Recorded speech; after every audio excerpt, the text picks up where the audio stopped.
Hi guys, ಇವತ್ತು ನಾವು ಬಸಳೆ ಸೊಪ್ಪಿನ ಸಾಂಬಾರನ್ನು ಮಾಡಲಿಕ್ಕಾಗಿ ಹೋಗ್ತಾ ಇದ್ದೇವೆ.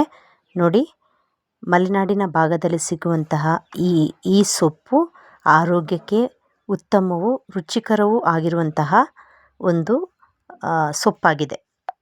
ಮೊದಲಿಗೆ ಸೊಪ್ಪನ್ನು ನಾವು ಚೆನ್ನಾಗಿ ತೊಳೆದು ಈ ರೀತಿಯಾಗಿ ಹೆಚ್ಚಿಟ್ಕೊಳ್ಬೇಕು. ನಂತರ ಅದರಲ್ಲಿ ದಂಟು ಬರುತ್ತೆ, ದಂಟನ್ನು ಕೂಡ ಸರಿಯಾಗಿ ಕ್ಲೀನ್ ಮಾಡಿ ಅದನ್ನು ತೊಳೆದು ಈ ಗಾತ್ರದಲ್ಲಿ ನಾವು ಹೆಚ್ಚಿಟ್ಕೋಬೇಕು.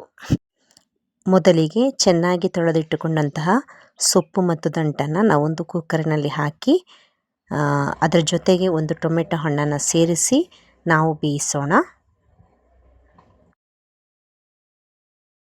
ನಾವು ಬೇಯಿಸುವಂಥ ಈ ಸಂದರ್ಭದಲ್ಲೇ ಬೇಕಾದಂಥ ಉಪ್ಪನ್ನು ಸೇರಿಸ್ಕೋಬೇಕಾಗತ್ತೆ. ಬೇಯುವಂಥ ಸಂದರ್ಭದಲ್ಲಿ ನಾವು ಇದಕ್ಕೆ ಅಗತ್ಯವಾಗಿರುವಂತಹ ಮಸಾಲೆಯನ್ನು ತಯಾರು ಮಾಡೋಣ. ಅದಕ್ಕಾಗಿ ನಾನು ಒಂದು ಮಿಕ್ಸಿ ಜಾರ್ನಲ್ಲಿ ಒಂದು ಅರ್ಧ ತೆಂಗಿನಕಾಯಿಯನ್ನು ತುರಿದು ಇಟ್ಕೊಂಡಿದ್ದೇನೆ.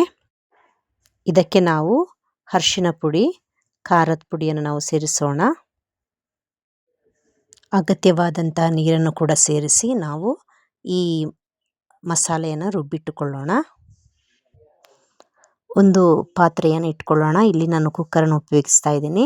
ಅದಕ್ಕೆ ನಾವು ಅಡುಗೆ ಎಣ್ಣೆಯನ್ನು ಹಾಕೋಣ. ಎಣ್ಣೆ ಕಾದ ನಂತರ ನಾವು ಅದಕ್ಕೆ ಸಾಸಿವೆ ಕಾಳನ್ನು ಹಾಕೋಣ.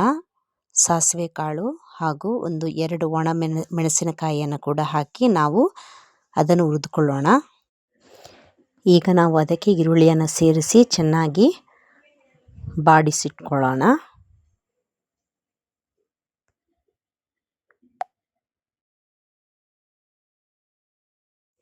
ಈಗ ಅದಕ್ಕೆ ನಾವು ರುಬ್ಬಿಟ್ಕೊಂಡಂತಹ ಮಸಾಲೆಯನ್ನು ಸೇರಿಸೋಣ. ಸೇರಿಸಿ ಚೆನ್ನಾಗಿ ಕುದಿಸೋಣ. ಈಗ ನಾವು ಅದಕ್ಕೆ ಇಟ್ಕೊಂಡಂತಹ ಬಸಳೆ ಸೊಪ್ಪು ಮತ್ತು ದಂಟನ್ನು ಸೇರಿಸೋಣ.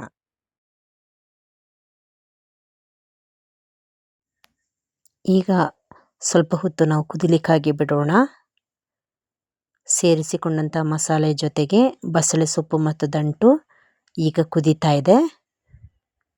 ನೋಡಿ, ನಮ್ಮ ಬಸಳೆ ಸೊಪ್ಪಿನ ಸಾರು ಈಗ ರೆಡಿಯಾಗಿದೆ. ಅನ್ನದೊಂದಿಗೆ ಬಸಳೆ ಸೊಪ್ಪಿನ ಸಾರು ಹಾಗೂ ಒಂದು ಮೀನು ಫ್ರೈಯನ್ನು ಹಾಕಿ ಊಟ ಮಾಡಿದರೆ ಅದರ ರುಚಿಯೇ ಬೇರೆ. Thanks for watching.